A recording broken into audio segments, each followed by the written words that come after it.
नमस्कार मित्रांनो, आपल्या सगळ्यांचं हार्दिक स्वागत आहे आपल्या लाडक्या कार्यक्रमात ज्याचं नाव आहे डॉक्टर स्पीक्स इन आरोग्य संपदा। मी डॉक्टर निखिल हरेंद्र शासने आपल्या सगळ्यांचं हार्दिक स्वागत करतो। मित्रांनो, कार्यक्रमाचा श्री गणेश करूया, कार्यक्रमाचा आरंभ करूया श्री समर्थ रामदास स्वामींनी रचलेल्या श्री मनाच्या श्लोकातील एका श्लोकाने।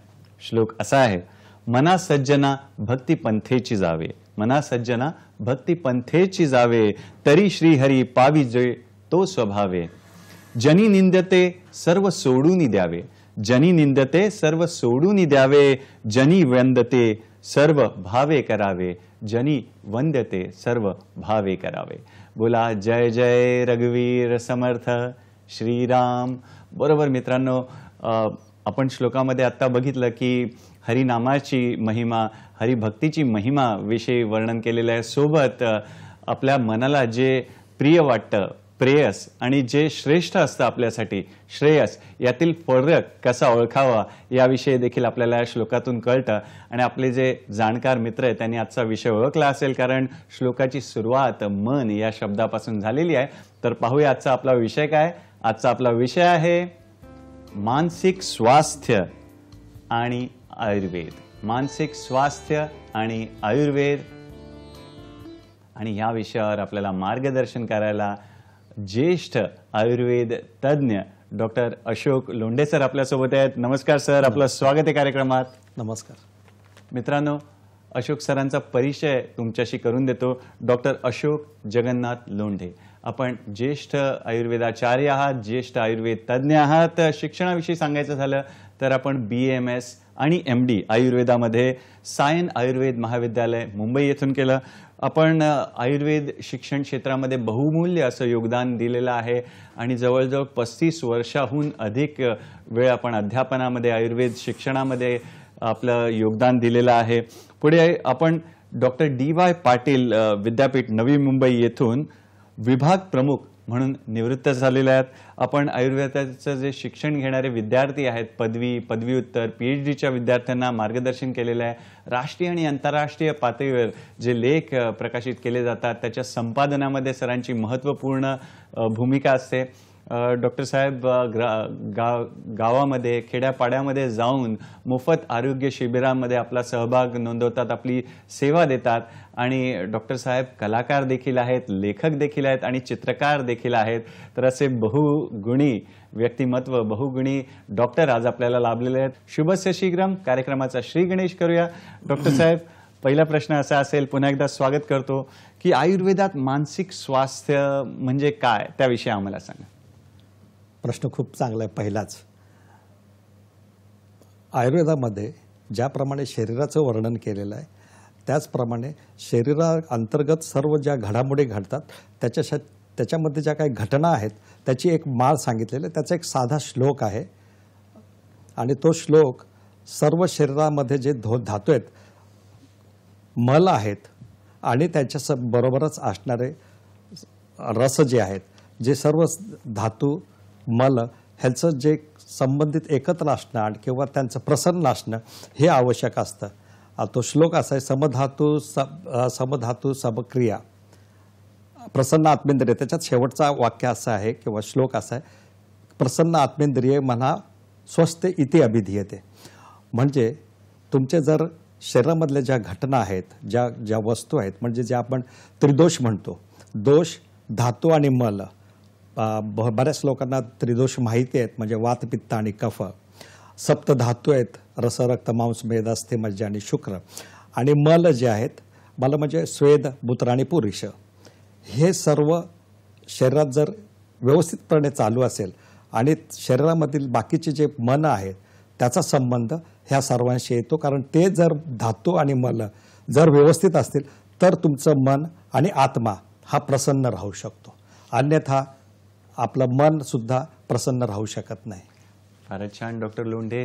प्रसन्न मनाचं जे स्वास्थ्याशी गणित आहे त्याविषयी आपण समजून घेतोय. डॉक्टर लोंढे, आम्हाला सांगा की मनाचं स्थान नक्की कुठे? बाकी सगळ्या अवयवांचं स्थान आम्हाला माहिती आहे, पण मनाचं स्थान नाही माहिती, त्याविषयी थोडं. मनाच्या स्थानाविषयी जरा दोन वेगवेगळ्या संकल्पना आहेत. एका ठिकाणी असं म्हटलंय की मन दोन ठिकाणी आहे, एक हृदयस्थ मन आहे आणि दुसरं आहे ते बुद्धी जे असते, जे आपलं ब्रेन असतो किंवा आपली जो मेंदू असतो त्या ठिकाणी आहे. परंतु शारंगधरांनी मात्र सांगितलं की आपलं मन हे फक्त ब्रेनमध्ये किंवा मस्तिष्कामध्येच आहे. खरं बघायला गेलं तर मनाच्या बाबतीमध्ये असं आहे की मन अति चंचल आहे, अति वेगवान आहे आणि सर्व ज्या आपल्या संवेदना असतात त्या एवढ्या फास्ट आणि एवढ्या जोरात होतात किंवा त्याला म्हणू वेगवान असतात की मन एका क्षणात, सांगितलं ना, एका क्षणात मन सर्व जगाची सफर करून येऊ शकतं, म्हणजे त्याचा वेग एवढा आहे. म्हणून जरा सांगताना की त्याचं स्थान हृदय की मस्तिष्क आहे, तर ते एवढं जोरात आहे, एवढं फास्ट आहे, एवढं वेगवान आहे की ते एकाच वेळी दोन ठिकाणी आहे असं सुद्धा वाटू शकतं. आणि खरं म्हटलं तर मग त्याच्या वेगामुळे ते एक्झॅक्टली आपण लोकेशन त्याचं सांगू शकत नाही खरं म्हटलं तर, पण ते आपण आत्ताच्या वेगवेगळ्या सायन्सप्रमाणे किंवा शास्त्राप्रमाणे मनाचा संबंध संपूर्णपणे मस्तिष्काशीच लावलेला आहे. फारच छान. मित्रांनो, मानसिक स्वास्थ्याविषयी चर्चा सुरू आहे, मनाविषयी चर्चा सुरू आहे, तर तुमच्या मनातले प्रश्न देखील आम्हाला फोन करून जरूर विचारा. डॉक्टर साहेब, पुढला प्रश्न असा आहे की या मनाचं काम काय आहे, कार्य काय आहे, ते देखील आम्हाला. आपल्या शरीरामध्ये जसं मगाशी सांगितलं श्लोकामध्ये, मन आणि आत्मा सुद्धा आहे. आत्मा हा निर्विकार आहे आणि तो प्रत्यक्ष स्वतः जरी काय करत नसलं तर मनाच्या ज्या ज्या काही घटना घडत असतात किंवा मन जे परसिव्ह करतं किंवा जे जाणतं, ज्याला आपण म्हणतो ज्ञान होतं, ते ज्ञान आपलं पंचज्ञानेंद्रियामार्फत ते आत्म्यापर्यंत पोहोचवणं हे मनाचं काम आहे. आणि त्यामुळे प्रत्येक घटना जरी आत्म्यापर्यंत जात असली तरी आत्मा मात्र निर्विकार आहे. म्हणजे आत्मा रिॲक्ट करत नाही किंवा तो प्रतिक्रिया देत नाही, तो फक्त जे ज्ञान होतं ते ग्रहण करतो. आणि म्हणून आत्म्यापेक्षाही मनाला आपण जास्त मनावरती जास्त नियंत्रण करू शकतो, आत्म्याला आपण नियंत्रित करू शकत नाही आहे. फार छान. डॉक्टर साहेब, आम्हाला हे देखील सांगा मग की मानसिक स्वास्थ्य जे आपण म्हणतो आणि त्याच्यापासून जे थोडंसं बिघडतं मानसिक स्वास्थ्य, म्हणजे मानसिक विकृती, ते म्हणजे काय, ते देखील आम्हाला सांगा. मानसिक विकृती म्हणण्याच्या अगोदर मी सांगितलं मनाचे जे कार्य आहे, जर तुमचे दोष, धातू आणि मल हे जर व्यवस्थित असतील तर अक्षरशः तुमच्या मनात मन सुद्धा चांगलं असतं. पण मन ही प्रत्येक गोष्ट जाणून घेत असतं, कारण त्याने जाणल्यानंतरच ते पंचज्ञानेंद्रियांमार्फत ते मनापर्यंत येतं आणि मनानंतर ते आत्म्यापर्यंत जातं. म्हणून मनाचं साधं असणं किंवा अविकृत असणं फार आवश्यक असतं. आणि त्यासाठी मनाला अस्वास्थ्य करणाऱ्या घटना म्हणजे षड्रिपू नावाचा एक शब्द आपण वापरतो नेहमी. षड्रिपू म्हणजे हे 6 रिपू आहेत. रिपू म्हणजे शत्रू आहेत, ज्यांनी आपलं मन बिघडतं किंवा मनाला त्रास होतो. अर्थात हे षड्रिपू आपल्याला नैसर्गिकतेने आवश्यकच असतात, कारण आपल्याला जगणं आवश्यक असतं. परंतु ह्या षड्रिपूंचा ज्या वेळेस अतिरेक होतो, ज्या षड्रिपू एखादी गोष्ट, म्हणजे आपण साधारणपणे षड्रिपू सगळ्यांना माहीत असतील, राग, लोभ, मद, मोह. राग, लोभ, मद, मोह, क्रोध, मत्सर, जे आपण 6 म्हणतो, ह्याचा जर अतिरेक झाला, म्हणजे जसं की एखाद्या व्यक्तीला कुठल्या गोष्टीचा राग आला, साधा हातातून एखादा ग्लास पडला एखाद्या व्यक्तीच्या हातातून, ती घटना काही खूप महान नाही आहे किंवा खूप धोकादायक नाही किंवा खूप काही नुकसान करणारी नाही. पण जर त्या एवढ्या साध्या घटनेसाठी जर खूप मोठा राग येऊन त्या एखाद्या मुलाला किंवा कुठल्याही व्यक्तीला जर खूप त्याच्यावरती चिडचिड केली तर तो अतिरेक झाला, त्या व्यक्तीकडनं झालेला अतिरेक आहे. आणि राग हा येण्याच्या अगोदर तुम्हाला स्वतःला आतमध्ये तुमच्या शरीरामध्ये ज्या घटना घडतात त्याने प्रथम तुम्हाला त्रास होतो. राग येणं आणि राग असणं म्हणजे जवळजवळ तुमच्या हातात निखारे ठेवल्यासारखं आहे. म्हणजे तुम्ही निखारा फेकणार ही नंतरची गोष्ट आहे, पण त्याच्या आधीच तुमच्या हातात असलेला निखारा हा तुम्हालाच जाळतो किंवा तुम्हालाच चटके देतो. म्हणजे राग येणं हे नुकसानदायक आहे तुमच्या स्वतःसाठी, जरी ती समोरच्याची चूक असली तरी. तसंच लोभ आहे. आता लोभाच्या बाबतीत तर आपल्याला सर्वांना माहिती आहे की लोभ म्हणजे फार एखादी गोष्ट आवडत असली की त्या गोष्टीमागे सतत धावत जाणं किंवा ती आवडत राहणं आणि त्याच्यासाठी सगळा प्रयास करणं किंवा त्रास घेत राहणं हे लोभाचं लक्षण आहे. आणि लोभाने प्रथमतः चांगलं वाटत असतं किंवा प्रत्येक गोष्ट जोपर्यंत तुम्हाला चांगली वाटते आणि तुम्हाला मानवते आणि ती तुमच्या कंट्रोलमध्ये असते किंवा ती तुमच्या कंट्रोल म्हणजे नियंत्रणामध्ये आहे, तोपर्यंत ते चांगलं असतं. परंतु जर ती गोष्ट साधा द्रव्यसंचय म्हणजे नुसते साधे आपण धनसंचय जरी म्हटलं तरी धनसंचय एक तुमच्या साधारण ज्या गरजा आहेत, म्हणजे खरं म्हटलं तर 3च गरजा असतात माणसाला, अन्न, वस्त्र आणि निवारा.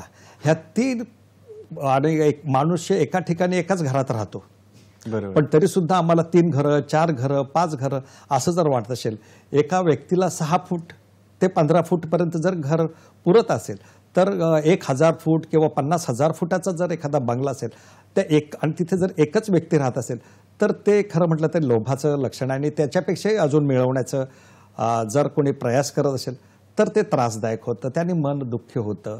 कारण मनाला दुःख होण्याचं एक साधा सरळ तत्व आहे. अभिलाषा, इच्छा ही एक साधी गोष्ट आहे. म्हणजे तुम्हाला जर इच्छा नियंत्रणात करता आली तर इच्छेचा पर्यास हा दुःखामध्ये होतो. कारण इच्छा ही अमर्याद आहे आणि तुम्ही जेवढं मिळवत जाल त्याच्यापेक्षा अधिक आपल्याला हवं असतं आणि हे दुःखाचं कारण होतं. आणि म्हणून एक श्लोक आहे चरकामध्ये, भयात म्हणजे श्लोक असं आहे की तुम्हाला जी आवड निर्माण होते त्याने दुःख निर्माण होतं.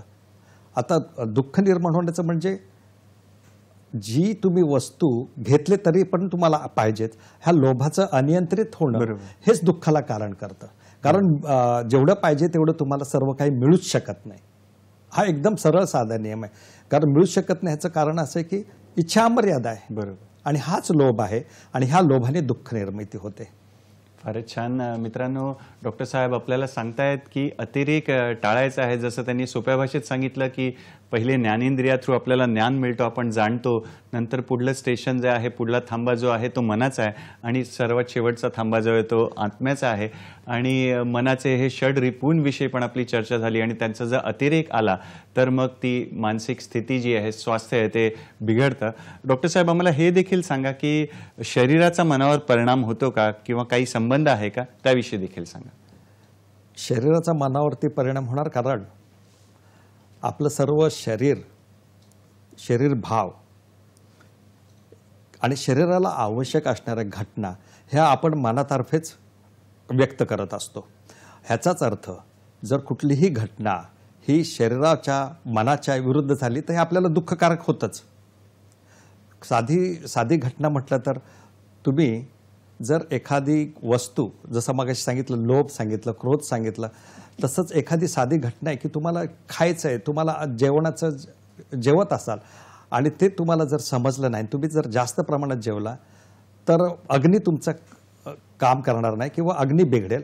अग्नी बिघडला म्हणजे तुमचं पचन व्यवस्थित नाही झालं. अग्नी बिघडल्यामुळे त्याच्यानंतरचे पुढचे जे घटना आहेत त्या घडत जाणार. अशा घटना घडत जाणार की त्यांनी जर जास्त जेवलं, जर पोट एकदम फुगलं किंवा त्याच्यामध्ये वायू निर्माण झाला तर झोप लागणार नाही. एकदम साधं उदाहरण आहे. आणि झोप नाही लागली कारण आपल्याला जे तीन आवश्यक घटना असतात, जे म्हणजे आपलं निद्रा ही त्याच्यामधली एक फार महत्त्वाची आहे, ती नाही झाली आपली पूर्ण, तर दुसऱ्या दिवशी मनुष्य पूर्ण नियंत्रणाने किंवा पूर्ण त्याच्या कार्यक्षमतेने तो काम करू शकत नाही, कारण त्याची निद्रा नाही झाली.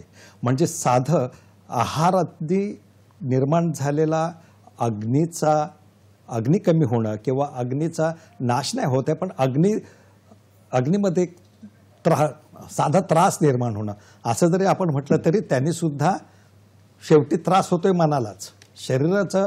कारण शरीराचा कुठलाही अवयव हा त्रास व्यक्त करू शकत नाही, तो व्यक्त करतोय ते आपलं मनच व्यक्त करतं. आणि म्हणून शरीर घटनामध्ये जे झालं, जी कुठली पण अतिरेकाची घटना होईल किंवा जे काही खाण्यापिण्यामुळे होईल, त्याचा शेवटी त्रास हा मनालाच होतो. फारच छान. मित्रांनो, डॉक्टर लोंढे आपल्याला छान माहिती देत आहेत. मानसिक स्वास्थ्याविषयी चर्चा सुरू आहे, आयुर्वेदाविषयी चर्चा सुरू आहे. तर तुमच्या आमच्या मनातला विषय आहे, आम्हाला तुमच्या प्रश्नांची आम्ही वाट पाहतोय. तर आता वेळ झाली एका छोट्याशा विश्रांतीची. पाहत राहा आपला लाडका कार्यक्रम, ज्याचं नाव आहे डॉक्टर स्पीक्स इन आरोग्य संपदा, फक्त आणि फक्त सह्याद्री वाहिनीवर. प्रत्येक घरासाठी, घरातल्या प्रत्येकासाठी.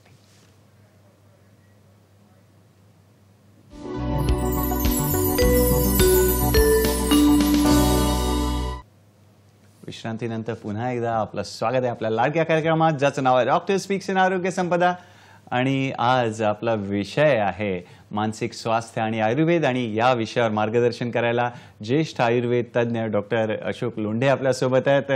नमस्कार सर. तुम्ही आम्हाला मनाच्या वेगवेगळ्या कार्याविषयी देखील सांगितलं, कसं मन समजतं, षड्रूपीविषयी चर्चा झाली.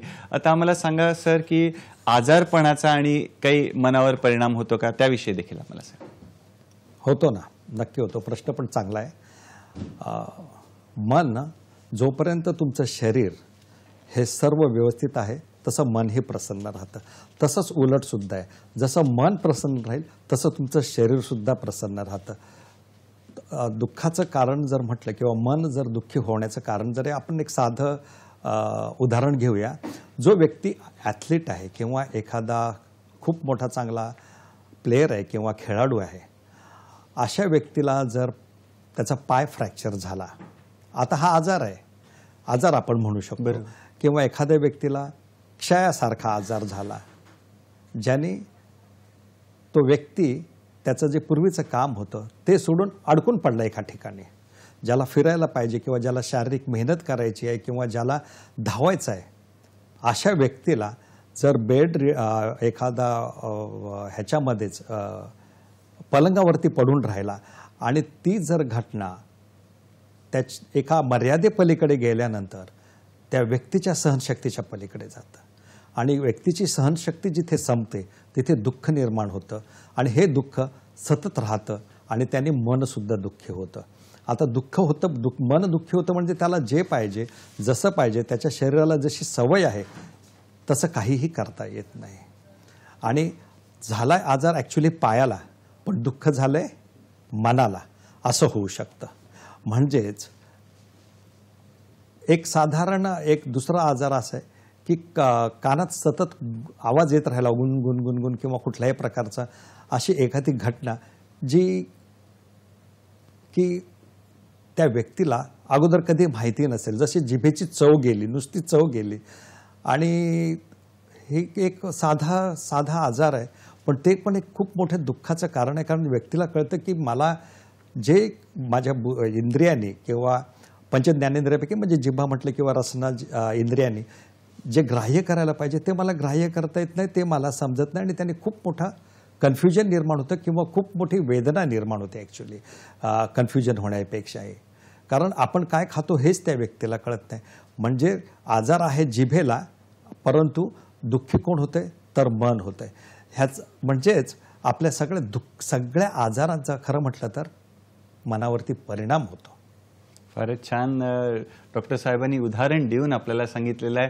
मित्रांनो, या वळणावर आपल्याला एक फोन आलेला आहे. जालन्याहून फोन आलेला आहे. दीपाली गवळी यांचा फोन आहे. नमस्कार दीपाली, आपलं स्वागत आहे कार्यक्रमात. आपला प्रश्न विचारा.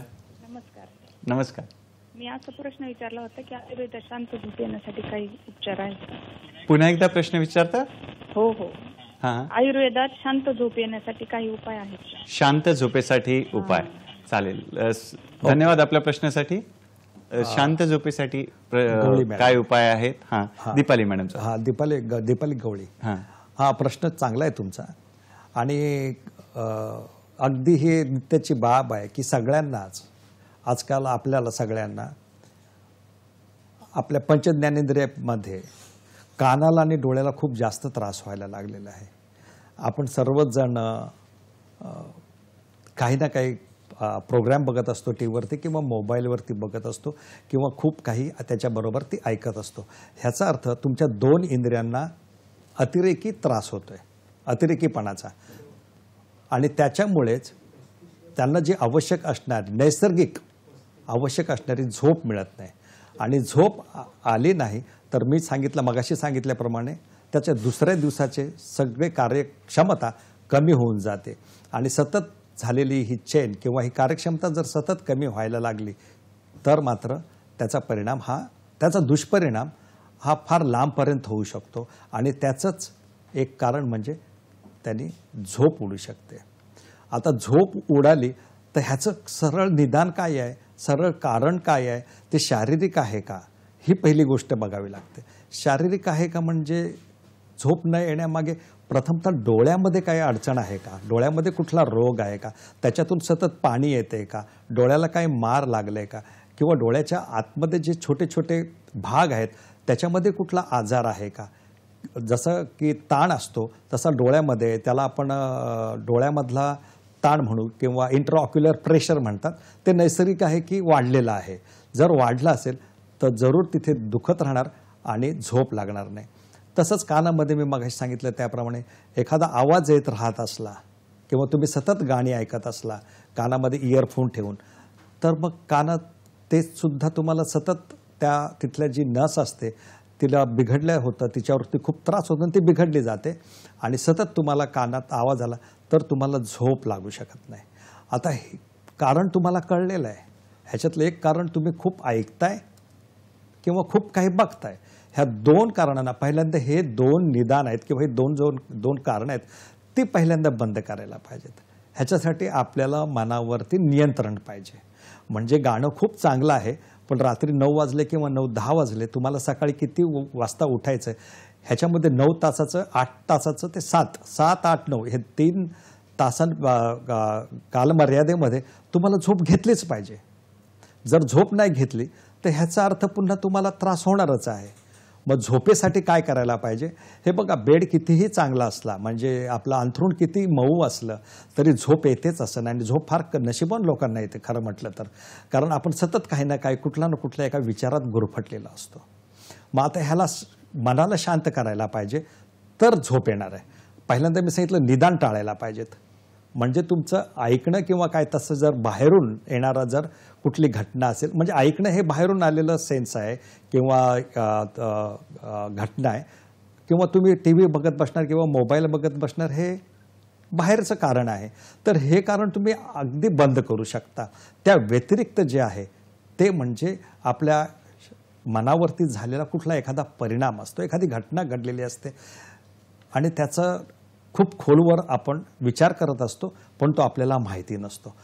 त्याने सुद्धा आपल्याला झोप येत नाही किंवा त्यांनी माणूस तळमळतो. त्याच्याशिवाय अजूनही काही माणूस जो चिंता करतो, जास्त चिंता करणं म्हणजे जे घडलेलंच नाही त्याची चिंता करत राहणं. उद्या मला कसं होईल, मी उद्या पोहोचेन की नाही बरोबर, मला कुठे जायचं आहे. बऱ्याच लोकांना जर कुठे घर सोडून जायचं असलं तरी आदल्या रात्री झोप येत नाही. तर तुम्हाला आधी हे कळलं पाहिजे की कारण काय आहे. जर कारण तुमचं बाह्य आहे तर ते बाह्य कारण तुम्ही जरूर मिटवू शकता सर आणि हे जाणू शकता. थोडंसं टॉपिक वळतो, इथे दुसरा फोन आलेला आहे आणि त्यांचा पण प्रश्न आपण घेऊया. आपल्याला फोन आलेला आहे कोल्हापूर येथून उज्ज्वला पाटील यांचा. नमस्कार उज्ज्वला, आपलं स्वागत आहे कार्यक्रमामध्ये. आपला प्रश्न विचारा. हा तर एक 20 महिने झाले मुलग्याचा आमचा ऍक्सिडेंट झालाय. पुन्हा एकदा प्रश्न विचारा. हा 20 महिने झालं एक मुलग्याचा ऍक्सिडेंट झाला. 21 वर्षाचा मुलगा आहे आमचा, अभिमन्यू प्रकाश पाटील. बरं. ते म्हणजे आता बऱ्यापैकी कव्हर आहे पण अजून जरा चिडचिड पण करतोय. बरं. आणि जास्त प्रमाण जास्त काहीतरी नाही म्हटलं की अंगावर यायचं, मारहाण करायचं असं करतोय. 21 वर्षाचा आहे ना? हा, 21 वर्षाचा. बर. आणि सर काही विचारायचं तुम्हाला? औषधं वगैरे झालीत का त्याची बरोबर? औषधं वगैरे घेतलीत? हा, औषधं चालू आहेत अजून. MRI वगैरे काढलाय का? सिटी स्कॅन काढलाय का? सगळं झालंय त्याचं. म्हणजे मोठा ऍक्सिडेंट झाला, 22 दिवस कोण्यात होता. बर. काय म्हणे? 22 दिवस कोम्यामध्ये होते. हो, हो, हो. बरं ओके, बरं ओके, बरं. ओके, ठीक. धन्यवाद. आपला प्रश्न ठीक आहे, कळलेला प्रश्न आहे. कळला. तर डॉक्टर साहेब आपल्याला मार्गदर्शन करतील. काय सांगणार डॉक्टर साहेब की अशा परिस्थितीत मनाचं स्वास्थ्य कसं रुग्णांनी किंवा नातेवाईकांनी रिकव्हर करावं, पुन्हा स्वास्थ्य कसं आणावं? मगाशी आपण सांगितलं, बोललोच आहेत की सगळ्याच घटनांचा परिणाम शेवटी मनावर होतो, जरी ती शारीरिक घटना असली तरी. आणि आपण मनाचं स्थान निश्चित केलेच आहे की ते मस्तिष्क आहे. आता ज्यावेळेस ॲक्सिडेंट झाला, त्या ताईंनी सांगितलं की ॲक्सिडेंट झाला किंवा अपघात झाला, अर्थात तो अपघात जरा जास्त झालेला असावा आणि त्यांनी जे मेंदू नावाचा शरीरामधला जो महत्त्वाचा अवयव आहे, ज्याने आपल्या शरीराच्या सर्वच क्रिया प्राकृतपणे होत असतात, तो प्राकृत असला तर. आता ह्या ठिकाणी किंवा ह्या व्यक्तीला डोक्याला जर मार लागला असेल किंवा त्या मेंदूच्या भागाला जर रक्तपुरवठा व्यवस्थित होत नसेल तरी व्यक्ती चिडचिडपणा करते. आणि बहुतेक त्या व्यक्तीला, त्यांच्या मुलाला मेंदूच्या काही भागांमध्ये जे आपल्या शरीराचं नियंत्रण करतात तिथे व्यवस्थित रक्ताचा पुरवठा होत नसेल किंवा काही जे सेंटर्स असतात किंवा केंद्र असतात ज्याच्यामध्ये आपल्या सगळ्या शरीरात किंवा आपण जे अनुभवलेलं असतं त्या घटनांची नोंद झालेली असते आणि त्यांची बरोबर सुसंगती लागत नसेल, जर व्यक्ती कोमामध्ये गेला असेल म्हणजे बेशुद्ध अवस्थेमध्ये गेला असेल, तर बऱ्याच वेळा त्याच्या असणाऱ्या अगोदरच्या स्मृती ह्या नीटपणे येत नाहीत किंवा त्याची त्याला सांगड घालता येत नाही. आणि स्मृतींच्या मध्ये झालेला हा गोंधळ आहे, त्याने व्यक्ती चिडचिडपणा करते. बऱ्याच वेळा जर खूप मोठ्या प्रमाणात जर आघात झाला असेल मेंदूला, तर पूर्वीच्या सर्व स्मृती निघून जातात आणि त्यांची नवीन येणाऱ्या स्मृतीशी सांगड घालता येत नाही आणि तो गोंधळ निर्माण होतो, ती व्यक्ती चिडचिडपणा करते. तसं बहुतेक त्या व्यक्तीला झालं असं. फारच छान. डॉक्टर साहेब आपल्याला छान उत्तरे देतात, आपल्या मनातल्या प्रश्नांची उत्तरे देत आहेत, शिवाय मानसिक स्वास्थ्याविषयी देखील जनजागृती करत आहेत. मित्रांनो, इथे मला श्री समर्थ रामदास स्वामींनी जे मनाचे श्लोक लिहिले त्यातला एक श्लोक आठवतो. श्लोक असा आहे, देहे त्यागिता कीर्ती मागे उरावी, मना सज्जना हेची क्रिया धरावी. मित्रांनो, वेळ झाली एका छोट्याशा विश्रांतीची. पाहत राहा आपला लाडका कार्यक्रम ज्याचं नाव आहे डॉक्टर स्पीक्स इन आरोग्य संपदा, फक्त आणि फक्त सह्याद्री वाहिनीवर, प्रत्येक घरासाठी, घरातल्या प्रत्येकासाठी.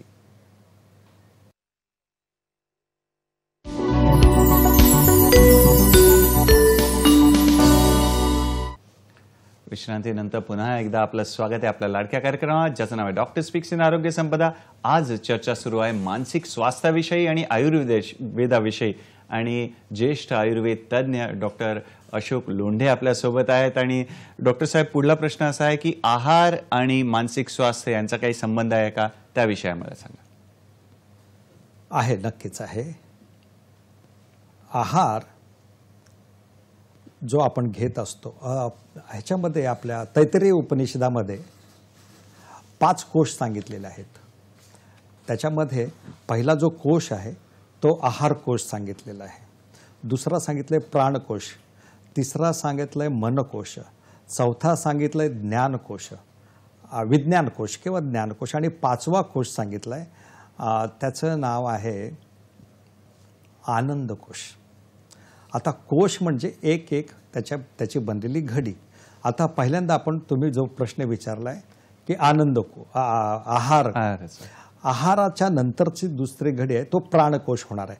आहार जो आपण घेतो त्याच्याबद्दल आयुर्वेदामध्ये सांगितलंय की आहारस्य मनोमयत्व, म्हणजे आपण जो आहार घेतो, ज्या प्रकारचा आहार घेतो, त्याच्यातून निर्माण होणाऱ्या ज्या घटना आहेत किंवा ज्या वस्तू बनतात शरीरासाठी पोषक असतात, त्या पोषक घटनांचा आपल्या शरीरावरती परिणाम होत असतो. जर आपण फार तिखट आहार घेतला तर त्याचा सर्व शरीरावरती तसंच आग होणं, जळजळणं आणि त्या बाबतीत मनाने विचार करणं हे आपोआप मनावरती झालेला तिखटाचा परिणाम आहे किंवा तिखट मनाचा झालेला आहे. तसंच असंही म्हटलं गेलेलं आहे की जे लोक मांसाहार करतात ते जरा ॲग्रेसिव्ह असतात. आता जे नवीन मानसशास्त्रज्ञ सिग्मंड फ्राईडने जाणलंय ते आणलंय किंवा ते हार्डली 70-80 वर्षापूर्वीच आहे. आपल्याकडे जे सांगितलं तैत्तिरीय उपनिषदामधले जे 5 कोश सांगितलेत आत्ता मी सांगतो तसं, तर पहिल्यांदा आहार हे जे बाहेर येणारी घटना आहे, जे आपल्या आपण जेवढं काही खातो तो त्याच्यानुसार मन बनतं, प्राण बनतो. प्राण म्हणजे शरीरात असलेले जे जीवात्मक भाव आहेत ते बनतात. त्याच्यानंतर जे बनतं ते मनोमय कोश बनतो आणि हा मनोमय कोश आहे, हा मनोमय कोशापर्यंतच आपण सर्वजण येऊन थांबलेलो असतो. कारण त्याच्यावरती इतके वेगवेगळे प्रतल असतात, इतके त्याच्या वेगवेगळ्या घटना असतात. त्याच्यातून पार जेव्हा आपण होतो, जेव्हा मन आपलं नियंत्रित होतं आणि मनाचे जे भाव आपले तयार होतात त्याच्यावरती जसं जसं तुम्ही विचार करत जाता त्यावेळेस तुमचं द्वैत संपतं. आता द्वैत म्हणजे आपल्याला प्रत्येक वस्तूविषयी सतत वेगळा विचार येत असतो किंवा विरुद्ध प्रकारचा विचार येत असतो, ज्याला आत्ता आपण जे नवीन फिजिक्स आहे त्याच्यामध्ये पण अँटी ॲटम म्हटलं की अँटी ॲटम सारखा anti particle is anti particle, तसं आपल्या मनामध्ये सतत काही ना काही घडत असतं. आणि ह्या मनाच्यापासून जो मन जर तुमचं पूर्णतः नियंत्रित झालं, तुम्ही जर मन व्यवस्थित जाणलं तर त्याच्या सूक्ष्मत्वातून तुम्ही म्हणजे आधी आहार कोश, त्याच्यानंतर प्राणकोश, प्राणकोशानंतर मनकोश. ह्या मनकोशाला आणि मन आपलं व्यवस्थित नॉर्मल किंवा वयस्क व्हायला, त्याला मॅच्युरिटी यायला तोपर्यंत आपलं खूप आयुष्य संपून जात असतं. जर तुम्ही तुमचं मनातलं अद्वैत संपलं, तुम्ही कुठलीही गोष्ट निर्विकारप्रमाणे, ज्याला आपण अनबायस्ड असं ज्यावेळेस आपलं मन तयार होतं त्यावेळेस तुमचं अद्वैत संपतं आणि तिथून पुढे विज्ञान कोश सुरू होतो. आणि विज्ञान कोश म्हणजे काय, तर तुम्हाला प्रत्येक गोष्ट, प्रत्येक घटना हिचा सत्याचा स्वीकार, सत्य तुमच्या समोर येतं किंवा सत्य जाणायला सुरुवात होते. सत्य जाणलं, विज्ञान जाणलं म्हणजे तुम्हाला त्याचं विज्ञान समजलं, त्याच्यातलं सत्य समजलं तरच त्याच्या पुढच्या कोशामध्ये आपला प्रवेश होतो आणि तो 5वा कोश म्हणजे आनंदमय कोश. आणि आनंदमय कोशालाच काही लोकांनी जे तत्वज्ञानी आहेत त्यांनी त्याला मोक्ष म्हटलेलं आहे. तर आपल्या जगण्याचं ध्येयच मुळी मोक्षासाठी असतं. म्हणजेच आपल्याला मनोमय कोशातून विज्ञानमय कोशात जायला पाहिजे आणि विज्ञानमय कोशात जाणं म्हणजेच तुम्ही सत्य जाणणं, म्हणजेच शोध लावणं, म्हणजे तुम्ही मनोमय कोशातून जेव्हा बाहेर पडणार तरच किंवा द्वैतातून अद्वैताकडे जेव्हा येणार तेव्हाच तुमच्याकडनं काहीतरी शोध लागू शकतात. आणि शोध लागणार ज्यांनी सर्वांना आनंद मिळणार, ही जी भावना आहे, जी मनोमय कोशातून तुम्ही विज्ञानमय कोशात जाता, ह्या भावनेने सर्व जगाचं कल्याण होऊ शकतं, सर्वांना आनंद मिळू शकतो. म्हणजे तो व्यक्तिगत राहत नाही, ती व्यक्तिगत राहत नाही, ती सर्व समाजाची व्यक्ती होते, सर्वांचं मंगल विचार करणारी व्यक्ती होते आणि आनंदमय कोशात ती व्यक्ती जाते. म्हणजेच त्या व्यक्तीला सर्वत्र आनंद दिसतो आणि म्हणजेच त्याला मोक्ष मिळतो, कारण ती व्यक्ती सर्वांच्या आनंदासाठी झटलेली असते आणि प्रत्येकाने असंच करायला हवं. फारच छान. आता एक फोन आलेला आहे आपल्याला निपाणीहून. शिवानंद वसेदार यांचा फोन आहे. नमस्कार शिवानंद, आपलं स्वागत आहे कार्यक्रमात. आपला प्रश्न विचारा. नमस्कार साहेब. माझा प्रश्न असा आहे, काही व्यक्ती अशी असतात की त्यांची मानसिक इतके बिघडलेले असते की त्यांनी म्हणजे कुणाला काही बोलत नाही, काय नाही, त्यांच्या मनामध्ये काहीतरी टेन्शन असतो, ते गप्प बसून असतात, ते बोलत नाही, सांगत नाहीत. मग ते मानसिक आजारच म्हणायचं. कारण काही वेळा असं होतं की एक काहीतरी घाव झालं त्यांच्या मनामध्ये काहीतर ते झाले की म्हणजे त्यांचे तेच विचार डोक्यात धरून बसतात. ते सुद्धा एक मानसिक आजार असू शकते काय? मग तशा व्यक्तींना तुम्ही काय मार्गदर्शन कराल आणि त्यांनी काय उपचार घेतले पाहिजे काय सांगाल असा माझा प्रश्न आहे साहेब. काही त्या वयासाठी तसं होतंय की असं वाटतंय साहेब. फार छान, धन्यवाद आपल्या प्रश्नासाठी. डॉक्टर साहेब काय सांगणार? नाही, प्रश्न खूप छान आहे, म्हणजे एकदम तो चिकित्सेकडेच आलेला आहे. आता ज्या वेगवेगळ्या आपण स्वभावाला औषध नाही असं आपण बऱ्याच वेळा म्हणतो.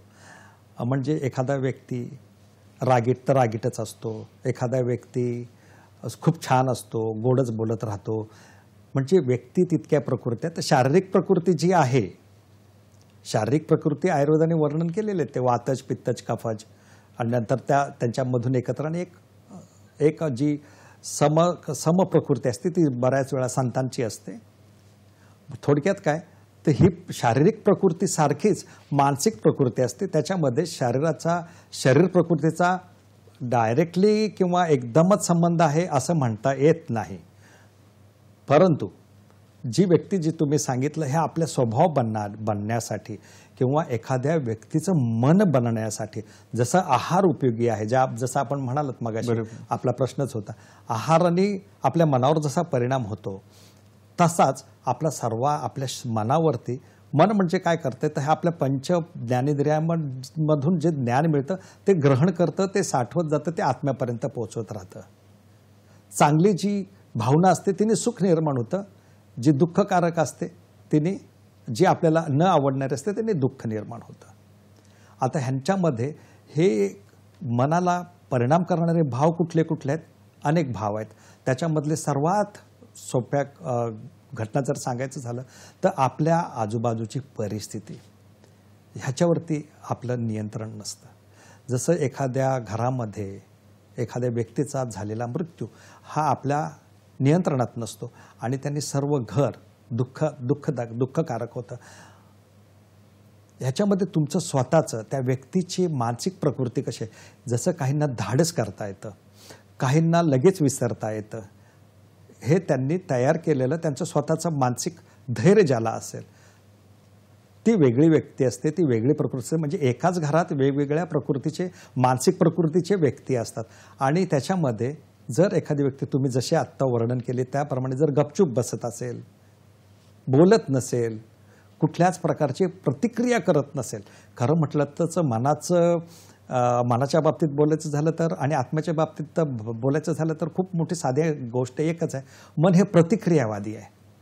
ते रिॲक्ट करत असतं, जाणत असतं, रिॲक्ट करत असतं. तसं आत्म्याचं नसतं. आत्मा निश्चित असतो आणि नुसता ज्या घटना घडत असतात त्या बघत असतो. ज्या वेळेस अशी एखादी व्यक्ती असते जिने जर एखादा मृत्यू बघितला किंवा एखादी वाईट घटना बघितली, अभ्यासात किंवा रिझल्ट बरोबर आला नाही, ह्या छोट्या छोट्या गोष्टीचा सुद्धा मनावर परिणाम होतो.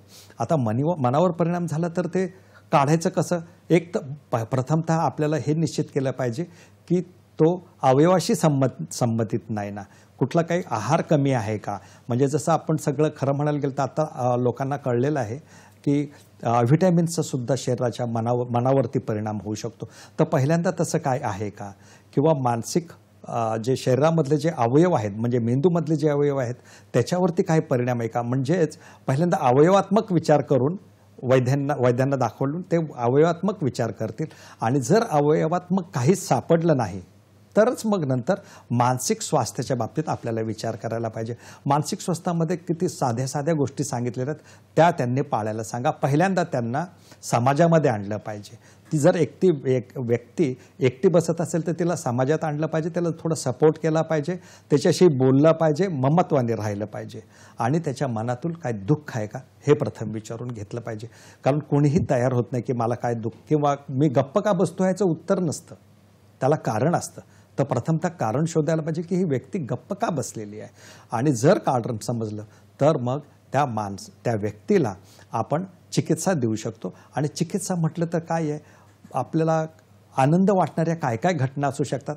हे बघा, आपण चांगलं बोललो, चांगल्या व्यक्तींशी चांगलं बोललो, वाईट व्यक्तींशीही चांगलं बोललो तर हे तुमची खूप मोठी क्वालिटी आहे किंवा खूप मोठा तो गुण आहे की तुम्ही सगळ्यांशी चांगलं बोलता. तसं त्या व्यक्तीशी तुम्हाला आनंदात आणि चांगलं तिला काय वाटेल त्या व्यक्तीच्या कलाने घेऊन त्याप्रमाणे त्याच्याशी वागायला पाहिजे. परंतु नक्कीच जर अवयवात्मक आजार नसेल तर तो मानसिक त्रास आहे. ह्या मानसिक त्रासाला आपण काढलं पाहिजे. आणि मग सांगितलं ना मी तसं, क्रोधात भय, भयात क्रोधा, म्हणजे राग आला तर भीती वाटते आणि भीती वाटलं तर रागही येतो. आणि ह्याच्यातून तुम्हाला बाहेर पडायचं आहे. त्या व्यक्तीला स्वतंत्रपणे जर होत नसेल तर तुम्ही जरूर, तुमचं ते काम आहे, त्या व्यक्तीला मदत केली पाहिजे, वैद्याकडे नेलं पाहिजे. त्याचे आहार आणि निद्रा यांच्यावरती लक्ष ठेवलं पाहिजे. ह्या 2 गोष्टी आहेत ज्या मनावर खूप परिणाम करू शकतात आणि परिणाम करतातच. तसं त्या व्यक्तीला काय दुःख आहे ते पहिल्यांदा शोधा. ते दुःख असेल तर नक्कीच त्यांना काउन्सेलिंग हा एक शब्द, समुपदेशन, तुम्ही त्या व्यक्तीशी बोलत राहा आणि व्यक्तीला बोलतं केल्यानंतर मात्र व्यक्ती आपलं दुःख, जर तुमच्यावरती विश्वास आला तर ती व्यक्ती तुम्हाला खरं सांगू शकते आणि मग तुम्हाला त्याच्यावरती उपाय करता येतो. आयुर्वेदामध्ये जे उपाय सांगितलेलेच आहेत, पहिल्यांदा दोष असतील तर ते काढून टाकले पाहिजेत, ते वाढलेले दोषांना काढून टाकलं पाहिजेत. आणि त्याच्यासाठी आपल्याकडे औषधं तर आहेच, पण पंचकर्म चिकित्सा सुद्धा सांगितलेलं आहे. ते पंचकर्म चिकित्सेने व्यक्तीला शुद्ध करून घ्यायची. आणि जर व्यक्ती उन्मादित असेल तर मात्र तिला त्रासन चिकित्साही द्यावी लागते, थोडं त्रास देऊन बघावा लागतो. पण जी व्यक्ती उन्मादामध्ये नाही, जी औदासिन्यामध्ये आहे, म्हणजे नेमकं त्याच्या विरुद्ध आहे, तर त्या व्यक्तीला मात्र कलाकालाने घेऊन साधी त्या व्यक्तीचं जे आराध्य दैवत आहे त्या आराध्य दैवताची नुसती प्रार्थना करायला सांगितलं, नामस्मरण करायला सांगितलं तरी दुःख कमी होतं. थोडक्यात काय तर काउन्सिलिंग केल्यानंतर आणि प्रार्थना करायला सांगितल्यानंतर डायव्हर्शन होतं, किंवा तुमचं जे मनाचं जे एक तुम्ही घेऊन बसले असतात त्याचं वाट दुसरीकडे जाते आणि त्या दुःखातून बाहेर पडण्याची शक्यता निर्माण होते, असं माझं मत आहे. फारच छान डॉक्टर लोंढे. मित्रांनो, मानसिक स्वास्थ्यासाठी आहाराचं आणि निद्रेचं महत्त्व सरांनी आपल्याला सांगितलंय. आणि मित्रांनो, आपण जाणतोच की पूर्वी आपण जेव्हा झोपायचो, लोक झोपायची तेव्हा शरीर आणि मनाला आराम मिळायचा. पण आपण सध्याची परिस्थिती बघतोय की सध्या आपण झोपलो की आपल्या मोबाईलला आराम मिळतोय. तर डॉक्टर साहेब काय सांगणार, या मोबाईलच्या व्यसनातून कसं बाहेर पडायचं त्याविषयी जरा आम्हाला मार्गदर्शन सांगा.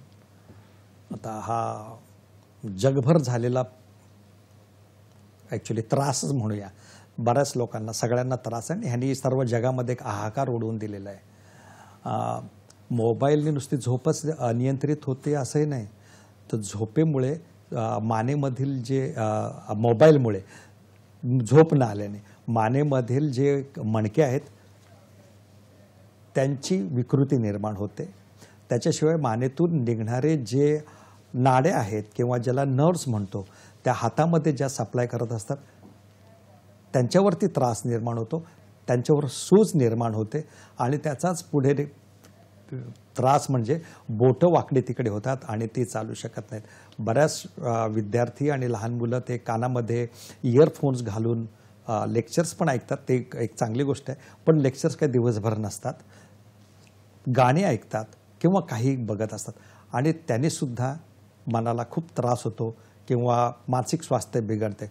आता त्याच्यातून आपल्याला जर हे व्हायचं, निवृत्त व्हायचं किंवा त्याच्यातनं व्यसनातून निघायचं तर पहिल्यांदा कारण आपल्याला माहिती आहे, कारणच आहे मोबाईल.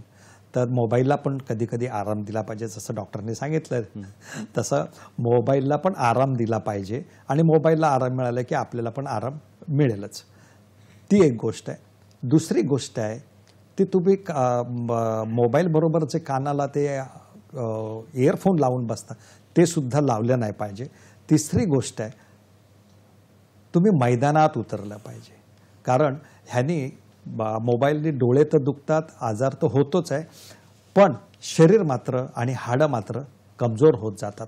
कारण तुमची चाल कमी होते, तुमचं मैदानात फिरणं कमी होतं, तुमचं चालणं कमी होतं आणि हाडं सर्व ठिसूळ होतात आणि पडल्यानंतर मात्र लगेच फ्रॅक्चर होण्याची पण शक्यता आहे.